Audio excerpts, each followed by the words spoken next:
Hi guys, so blog number 4. I just wanted to do this one basically for myself. Basically last week Mum and Dad found out, and although Mum sort of took it well, she didn't take it the way I thought she did. My dad basically loved me no matter what. He'd always be there, and my mum was a little bit hesitant. She wouldn't really talk that much about it. We haven't really spoke for the last week. Not between us, but she's just, as if nothing's happened. Anyway, so yesterday I brought up the subject, and I think our conversation lasted about 3 hours. We basically chatted about the way I feel, the way she feels, almost like ground rules, as it were, that she'd want to imply, that really didn't make me feel good, because she really was asking the most stupidest things on the planet. She said to me this: she loves me, and as a person she likes me, but, and this is where the big but comes in,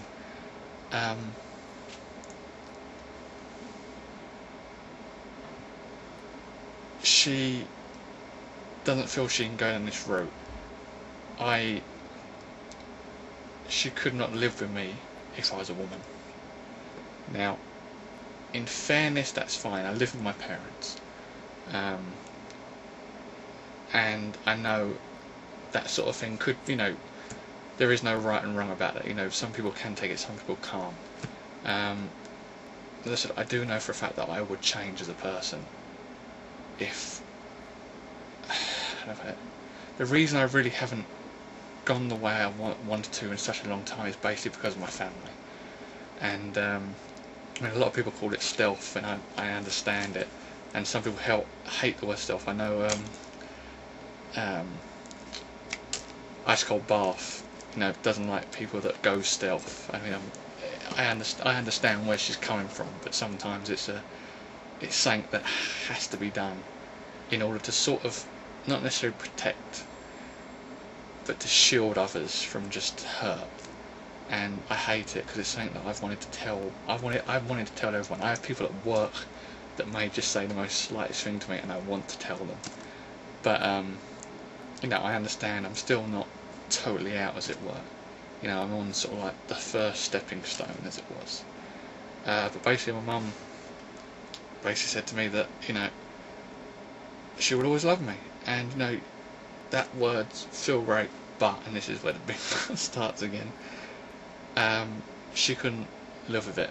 She doesn't want me to be a woman in her house. Now, I have no idea how I'd ever move out.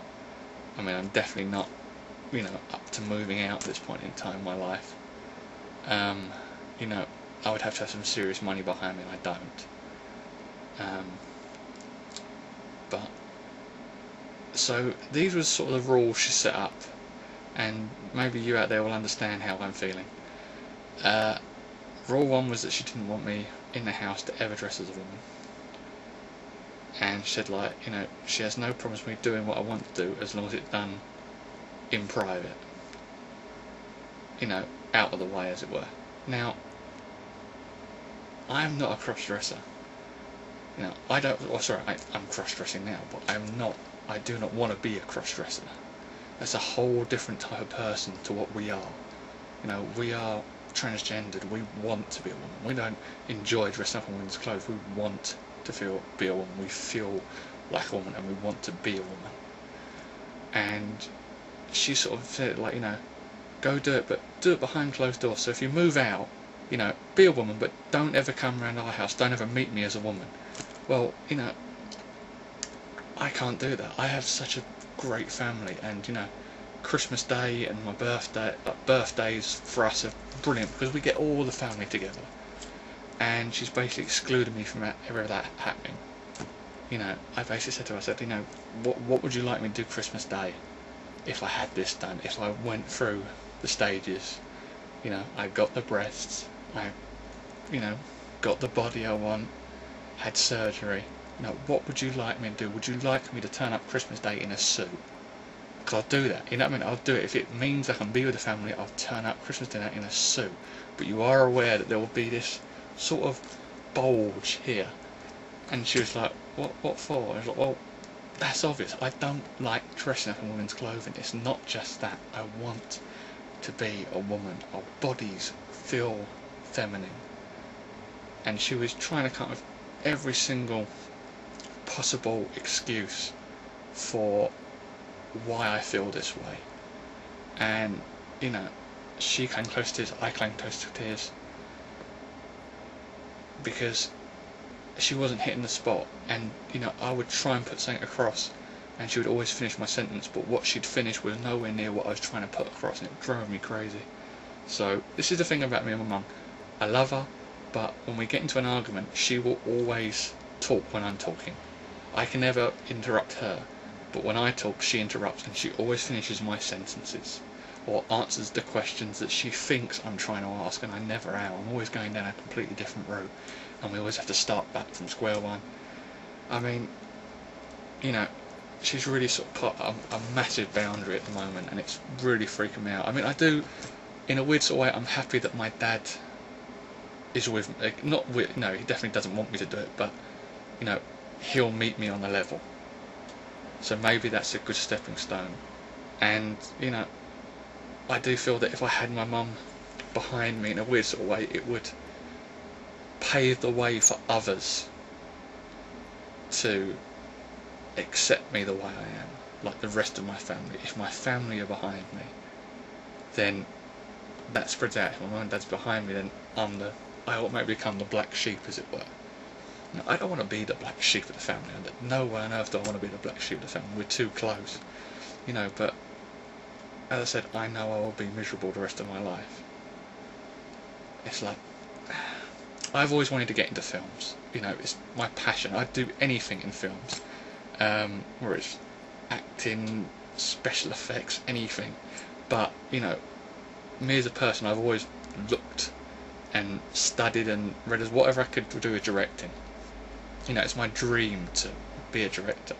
I mean, who knows? I mean, you know, the last sort of transgendered sort of filmmaker was Ed Wood. I mean, he's considered one of the worst on the planet, and I hope I'm not that. But, you know, I would like to make my mark. Maybe that's my goal. You know, to be a well-respected filmmaker who used to be a guy, who's now a woman. You know, maybe that's my goal. But it's such a big stepping stone. I don't know how it works, but if someone was to offer me two routes, you know, become a successful filmmaker without any grounds to a woman, if, you know, become a film director, be mega rich, date, I don't know, Christina Ricci, you know, have great kids, great sex, everything you'd possibly want. Or, but you can never wear women's clothes, almost like a jinx. The second you wear women's clothes, or the second you have a feeling like that, poof, it all goes away. Or you can be a woman. You can feel the way you've always wanted to feel. You can be the way that, and you'll have a family that respects you. I don't think I'd think twice. I would choose that second route. I would go down the path that I want to go down. And I know it's tough for a lot of people out there, you know, because, you know, not every family is perfect. You will always have one that will just not want this sort of family. You know, not many people want this, you know, it's understandable, you know. There's hardly going to be a family that's so like, yay, you're going to have a sex change, or yay, you want to be a woman. And it's just, you know, it really does depend. It takes a lot. I mean, at the moment, I'm kind of reaching stage 1. So, you know, this is the first thing. I'll keep you informed how things go, but I just, at the moment, I hope that things continue on down this route, and that, you know, we are able to find a sort of an even ground, because what she's asking, I can't deliver. I see bad things both ways. So, I just wanted to do this before I go to bed. I've been planning to do it earlier, but it's left me now. But I was determined to do it. So YouTubers, I'll catch you later on my next vlog. Bye.